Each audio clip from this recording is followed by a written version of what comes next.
Hello everyone, how are you all? Welcome back to Aisha the Funky, and I'm doing vlogging again after a very long time because yes, my university has started and I don't have enough time to be active on YouTube. But yes, I am back, I guess with just this vlog only, but I will be reviewing these three books, means three novels which are my favorite, and this is kind of my assignment to please watch it and give me as much as views you guys can give me.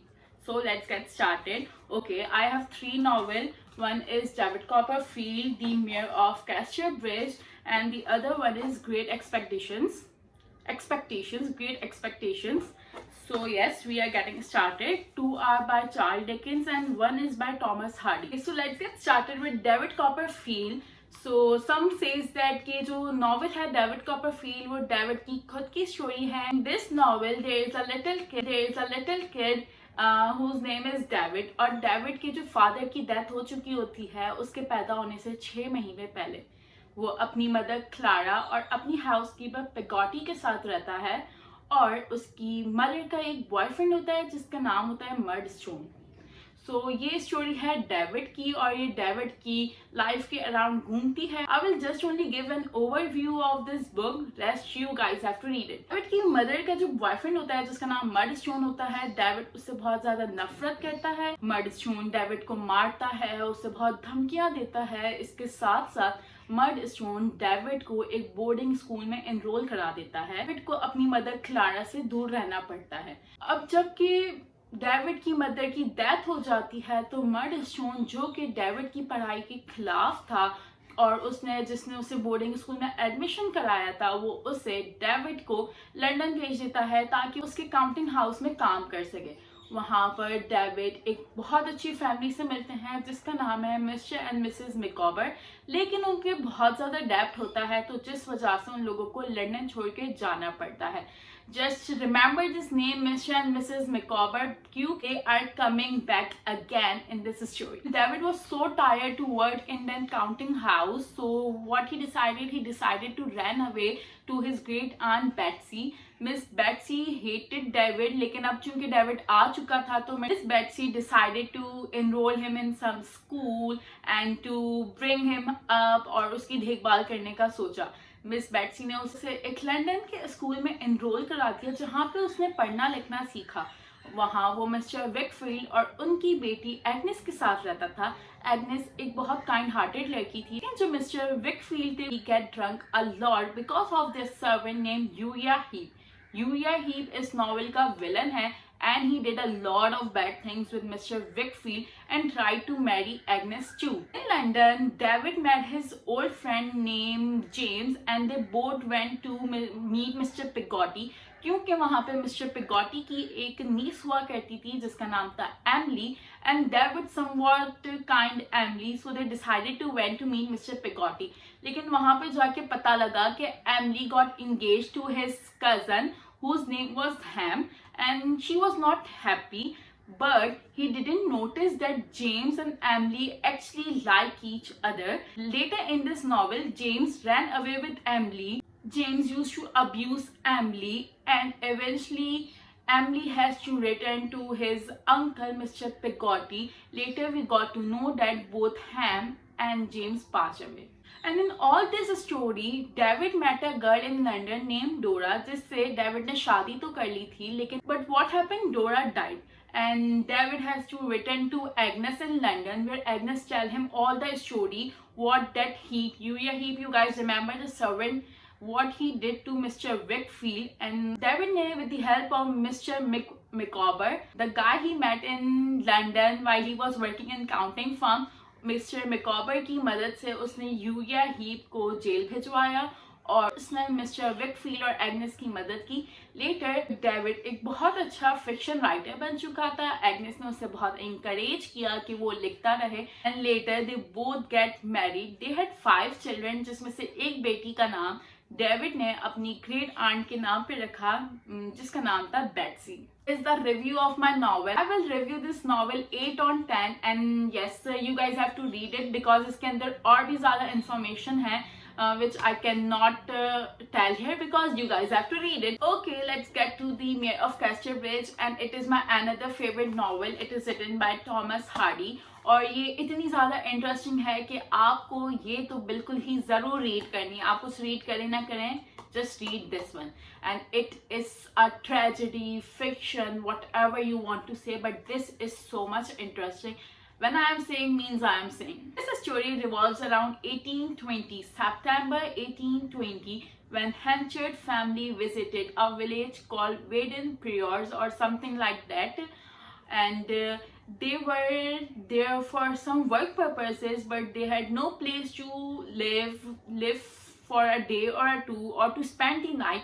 So they saw a furmity tent and decided to eat and stay there. Later, Michael Henchard, who was along with his wife Susan and daughter Elizabeth, got drunk and started fighting with his wife, calling out at how bad and miserable his life is.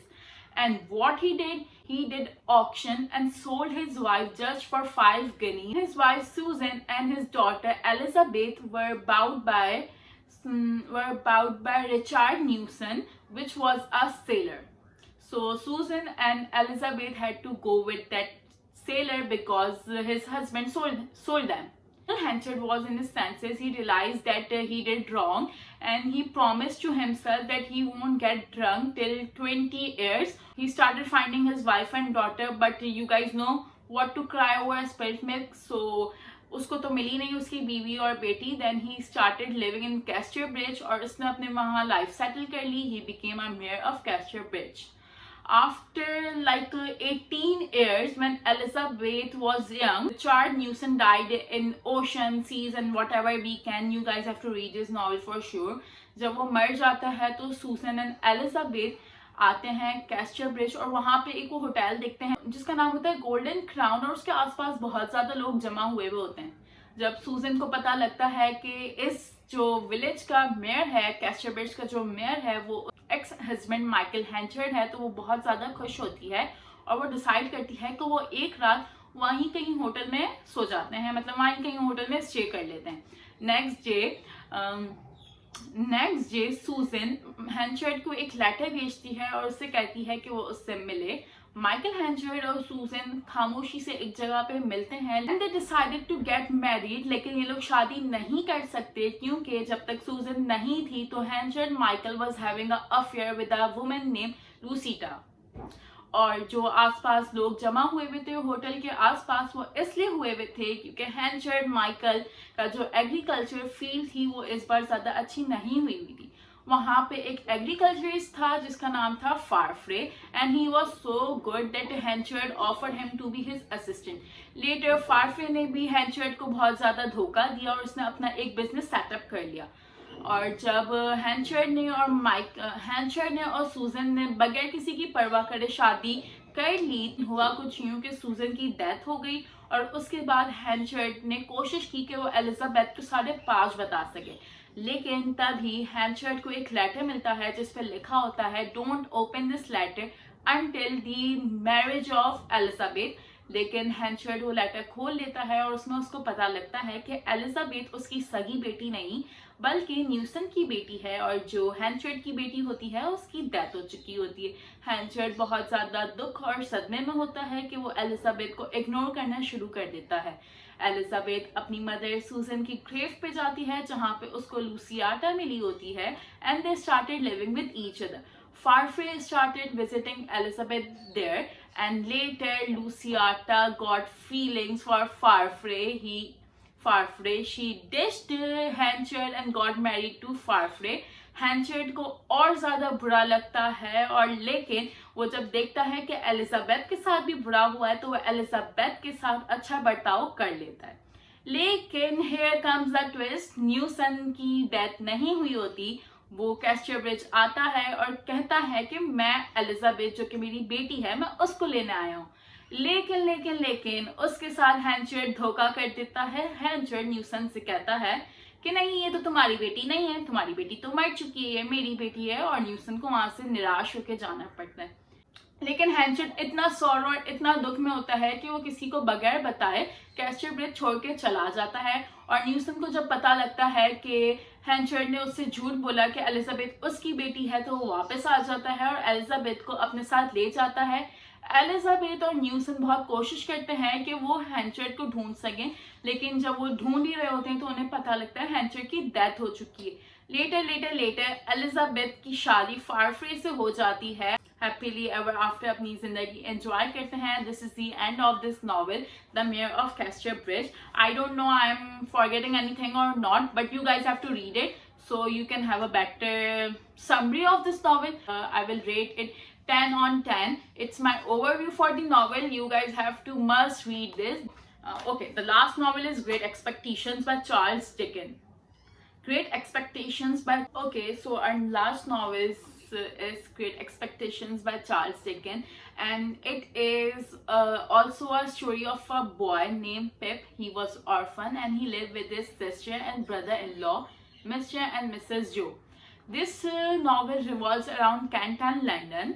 और जो mister जो थे वो एक black Smith थे और लेकिन पिप से बहुत ज़्यादा फ्रेंडली थे। On a Christmas eve Pip went to graveyard to visit his parents grave, और जहाँ पे उसको एक प्रिजनर मिलता है जिसका नाम है able Magwitch, and able Magwitch is somewhat of the main character of this novel, so just remember this name क्योंकि ये नेम आगे भी आने वाला है। एबल मैगविच उसे एक प्रिजनर मिलता है जिसके हाथ पैर में हथकड़ियाँ होती हैं और वो बहुत भूखा होता है। वो पिप को डराता है कि तुम मेरे लिए कुछ खाने के लिए लेकर आओ और साथ में ये हथकड़ियाँ भी काटने के लिए कुछ लेकर आओ। पिप खाने के लिए भी उसके लिए लेकर आता है और अपने ब्रदर इन लॉ के जो शॉप होती है वहाँ से भी वो कुछ काटने के लिए उसके लिए चुरा के लेकर आता है और उसको अपनी हथकड़ियों से आज़ाद कर लेता है। लेकिन एक दो दिन बाद जब देखते हैं कि पुलिस ऑफिसर्स, कुछ गार्ड्स, पुलिस ऑफिसर्स तो आई गेस उस वक्त नहीं होते थे, आई don't know, I am not sure, कुछ गार्ड्स जब प्रिजनर्स को पकड़ के जा रहे होते हैं तो देखता है कि वही एक प्रिजनर है और उसके साथ एक और भी प्रिजनर है जिसका नाम था सी से कुछ कंपाउंड सी और समथिंग लाइक दैट उसका नाम था। और एबल मैगविच जब इसे ना रोकता है जाने से और कहता है कि इस बच्चे ने मेरी मदद की थी, इसने मुझे खाना ला के दिया था, थैंक यू सो मच। तो यहाँ तक तो ये स्टोरी खत्म हो जाती है। चूंकि इस नॉवल में बहुत सारे कैरेक्टर्स हैं तो एक नया कैरेक्टर इंट्रोड्यूस करते हैं जिसका नाम है मिस हैविशम। मिस हैविशम एक ओल्ड लेडी थी जो अपनी अडॉप्टेड डॉटर एस्टेला के साथ रहती थी। अब वो क्या करती थी कि वो 20 साल से एक ही वेडिंग गाउन पहनती थी, क्योंकि जब उनकी जिस दिन वेडिंग थी तो उनका वेडिंग थी उस दिन उनका फियांसी उन्हें धोखा देके भाग गया था, तो वो चाहती थी कि वो दुनिया के सारे आदमियों से अपना बदला ले सके। इसी वजह से उन्होंने एस्टेला को अडॉप्ट किया था और उसकी परवरिश भी इसी तरीके से की थी। Later, Pip started working at Miss Havisham and he started liking Estella, but Estella hated him. और पिप समझता था कि एस्टेला उसे इसलिए हेट कर रही है क्योंकि पिप एक काम करने वाला मामूली सा ब्लैक स्मिथ है, उसके घर पे एक नौकर है और उसके पास कोई पढ़ाई नहीं है। चले ये तो एक और वजह थी, लेकिन जो उसकी अपब्रिंगिंग थी वो थी एक मेन वजह, and he hated all the man in the world. Later, there is a very interesting twist in this story, but for that twist, you guys have to watch my whole vlog. Okay, वो Estella वाली story को हम यहाँ पर ही रखते हैं, and then let's get started with Mrs Joe. Mrs Joe कि पिप की सिस्टर होती हैं, उन पे एक अटेम्प्ट हुआ होता है जो कि एक ऑर्डिक नामी आदमी ने किया होता है। ऑर्डिक काम करता है मिस्टर जो के साथ और वो मिस्टर जो को कुछ ज़्यादा पसंद नहीं करता, तो वो मिसेस जो पे हमला करने की कोशिश करता है जिसकी वजह से मिसेस जो की याददाश्त चली जाती है। लेकिन पिप इन सब की परवाह ना करते हुए वो लंदन चला जाता है क्योंकि उसे मिस्टर जैगर से कॉल आई होती है कि कोई एक अननोन इंसान है जो उसकी बहुत परवाह करता है और उसकी पढ़ाई का खर्चा उठाना चाहता है। तो पिप सारी बातों को छोड़ते हुए अपनी सिस्टर को भी इग्नोर करते हुए वो लंदन चला जाता है। और Pip was assuming that stranger was Mrs. Havisham, but little he know that stranger was the prisoner he helped, that Abel Magwitch। और जो एस्टेला होती है एबल मैगविच की डॉटर होती है और एस्टेला को ये बात नहीं पता होती, ये बात पिप को भी नहीं पता होती। तो जब पिप एक बहुत अच्छी जिंदगी गुजार रहा होता है लंदन में, तो उसे अचानक खबर मिलती है कि जो उसकी सिस्टर होती है उसकी डेथ हो जाती है। पिप से फ्यूनरल के लिए आते हैं और वापस चला जाते हैं और वहां पे उसे पता लगता है कि एस्टेला ने भी किसी बहुत अमीर इंसान से शादी कर ली है। सिस्टर जो उसके ब्रदर इन लॉ उसकी मदद करते हैं वो कर्जा उतारने के लिए, और उसकी जिंदगी में कुछ बचता ही नहीं है और उसे वापस से अपने विलेज जाना पड़ता है। And for 11 years he went away to work as a merchant। और जब वो विलेज में आता है तो वो देखता है कि जो एक लड़की बची थी जिससे ये शादी कर चुका था, अब वो भी उसके ब्रदर इन लॉ की वाइफ है, तो उसकी जिंदगी में अब कुछ भी नहीं बचता। And he had to move to London to work as a merchant. And when he came back to his village after 11 years he saw there Estella standing there. He talked with Estella and then he got to know that Estella got widow because his husband died, as well as अब वो उसको abuse करता था। Miss Havisham also died in this novel. Miss Havisham ने Pip को sorry भी बोला कि उन्होंने एस्टेला को और पिप को यूज किया क्योंकि वो उन पर रिवेंज लेना चाहती थी, मतलब दुनिया के हर आदमी पर रिवेंज लेना चाहती थी। तो पिप ने उन्हें राइट उसी वक्त माफ कर दिया और वो वहां से चला गया और मिस हैविशम की ड्रेस में आग लग गई जिसकी वजह से उनकी डेथ हो गई। We can not say that ये एक हैप्पी एंडिंग है because it is somewhat not in written in this novel, but it is written that Estella and Pip was seen walking in the gardens holding their hands, but इस novel की एक ending line है, वो हमें एक बहुत अच्छा सबक देती है। What's the use of flowers when spring is over? So क्योंकि इन दोनों ने अपनी जिंदगी ऐसे ही गुजार दी। एस्टेला ने अपनी एरोगेंसी में और पिप ने अपने आप को बेहतर बनाने में, या हम कुछ भी कह सकते हैं उसने पैसा उड़ाने में, या कुछ भी कह सकते हैं, उसने अपनी जिंदगी ऐसे ही दोनों ने गुजार दी। So again we are stick to that line, what's the use of flower when spring is over? So this is the review of my novel Great Expectations. You have to read all 3 novels, which are Great Expectation, David Copperfield and The Mayor of Casterbridge. So I have reviewed all 3 novels, and if you found this vlog interesting, informative and you like this, so please like, comment, share, subscribe. If you want more vlog like these, so comment down. Jab tak ke liye Allah Hafiz.